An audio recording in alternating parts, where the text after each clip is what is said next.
Hello दोस्तों। आज हम इस कहानी में संत मोनिका के बारे में जानेंगे कि संत मोनिका कौन थी और वह एक आदर्श माँ कैसे बनी। संत मोनिका का जन्म 34 शताब्दी में हुआ था। वह एक धर्मी महिला थी और समाज में अपनी भूमिका को अच्छी तरह से जानती थी। परंतु उसने अनुभव किया कि उसके बच्चे उसकी आशा के अनुसार नहीं चल रहे हैं, जिसमें उनका बड़ा पुत्र अगुस्टिन भी था। संत मोनिका का विवाह बड़े होने पर वहीं के निवासी पत्रिसियुस नामक व्यक्ति से हुआ था। जिससे उनकी शादी हुई थी वह गैर ख्रिस्तीय और मानकी धर्म को स्वीकार करता था। वह बहुत ही क्रोधी और संसारिकता में लीन था। मोनिका को उसके पति से बहुत दुख सहना पड़ता था। उनकी जो सासू माँ थी वह अपने पुत्र से भी बहुत खतरनाक थी। उनकी सासू माँ भी उन्हें हरदम सताया करती थी, पर मोनिका सब कुछ चुपचाप सह लेती थी। आइए हम जानेंगे कि संत मोनिका ने किस प्रकार दोनों का मन परिवर्तन किया। संत मोनिका अपने पति और अपने सासू माँ के लिए दिन रात प्रार्थना करती थी और धार्मिकता का जीवन व्यतीत करती थी। संत मोनिका के प्रार्थना के बल पर दोनों के जीवन में इतना गहरा असर पड़ा कि दोनों ने आदर्श ख्रिस्तीय जीवन अपना लिया। वह ईश्वर से लगातार प्रार्थना करती रहती थी। वह अपना जीवन प्रभु के मूल्यों एवं आदर्शों के हिसाब से जीवन व्यतीत करती थी। कुछ दिनों के बाद उनके सासू माँ का देहांत हो गया और 1 साल के पश्चात 2 पुत्रों और एक पुत्री को छोड़कर उनके पति का भी देहांत हो गया और संत मोनिका विधवा हो गई। उनके पति के देहांत के बाद उनका जीवन पहले जैसा नहीं रहा। उनके परिवार वाले भी उनसे दूरियां बनाने लगे। पति के मृत्यु के बाद उनका बड़ा पुत्र अगुस्टिन ही था, जिस पर संत मोनिका आशा टिका कर रखी हुई थी कि वह उनके बुढ़ापे का सहारा बनेगा। पर एक दिन संत मोनिका को यह पता चला कि अगुस्टिन तो बुरे कार्यों एवं बुरे संबंधों में फंसा हुआ है। संत मोनिका घुटनों के बल टेक कर कई रातों एवं कई दिनों तक अपने बेटे के मन परिवर्तन के लिए प्रार्थना करती रहती थी। ऐसा करते करते पूरे 9 वर्ष बीत गए। संत मोनिका ने कई फादरों से आग्रह किया करती थी कि फादर जी मेरे पुत्र के लिए प्रार्थना कीजिए। उनका हृदय अंदर ही अंदर रोता था, पर भी अगुस्टिन के जीवन में कोई बदलाव नहीं आया। वह प्रार्थना करते करते ऐसे हो जाती थी जैसे कि कोई पागल हो। उसका सारा चिंता उनके 2 बच्चों को छोड़कर उसके बड़े पुत्र अगस्टिन पर हो गया था। वह दिन रात उसकी चिंता करती और उसके लिए प्रार्थना करती थी। उनके मन की आशा दिनों दिन खत्म होती जा रही थी, क्योंकि ऐसा करते करते उसके 9 वर्ष बीत गए थे।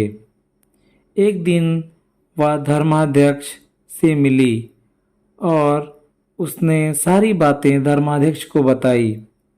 इस पर धर्माध्यक्ष ने सांत्वना देते हुए कहा, मैं प्रार्थना करता हूँ कि यह कैसे किसी माता को इतनी परीक्षा ली जा रही है। लेकिन यह सब इतने में ही नहीं रुका। एक दिन संत मोनिका को पता चला कि अगुस्टिन रोम जा रहा है। उस जमाने में रोम एक ऐसी जगह थी जहां जाना मतलब पापों में बुरी तरह फंस जाना था, क्योंकि पाप वहां भरा हुआ था। संत मोनिका किसी भी कीमत में अगुस्टिन को रोम जाने नहीं देना चाहती थी, लेकिन अगुस्टिन चुपके से रोम जाने में सफल हो गया। उसके पीछे पीछे संत मोनिका एवं दुखों को सहते हुए अपने बेटे को खोजने रोम चली गई। कई दिनों तक खोजने पर भी वह नहीं मिला। फिर उसे पता चला कि अगुस्टिन मिलान चला गया, जो कि उस समय शहर हुआ करता था। मिलान जाकर अगुस्टिन की मुलाकात धर्माध्यक्ष अम्ब्रोस से हुई। दोनों में गहरी मित्रता हुई और इस मित्रता के कारण अगुस्टिन का खिंचाव धर्मशास्त्रों की ओर होने लगा। इस तरह धर्माध्यक्ष का साथ और माँ की प्रार्थनाओं का असर अगुस्टिन पर इस प्रकार हुआ कि वह एक दिन अपनी माता के पास आकर बोला कि मैं अब मानकी धर्म पर विश्वास नहीं करता। यह सुनकर संत मोनिका की आंखों में आंसू बहने लगे। संत मोनिका के जीवन में यह होने के पश्चात उनके जीवन में अब कोई लक्ष्य नहीं था। इस पर उसने अपने पुत्र से कहा, बेटा, अब मेरे जीवन की सारी इच्छाएं पूरी हो गई हैं। अब मेरे जीवन में कोई लक्ष्य नहीं रहा।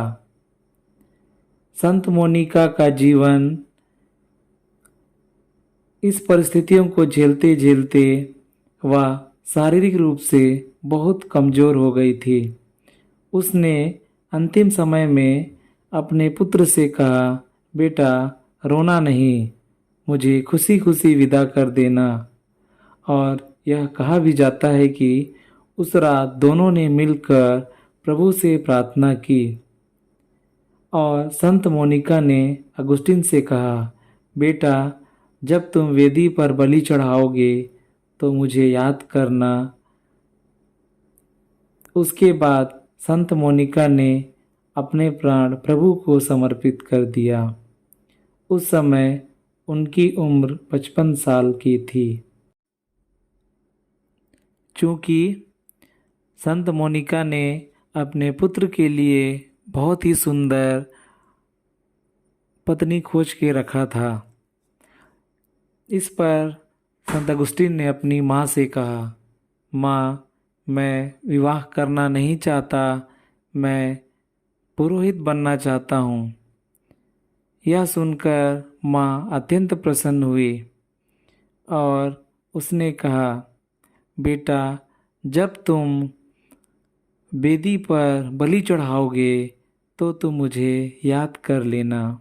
यही वो शब्द थे जो संत मोनिका का अपने पुत्र के लिए था।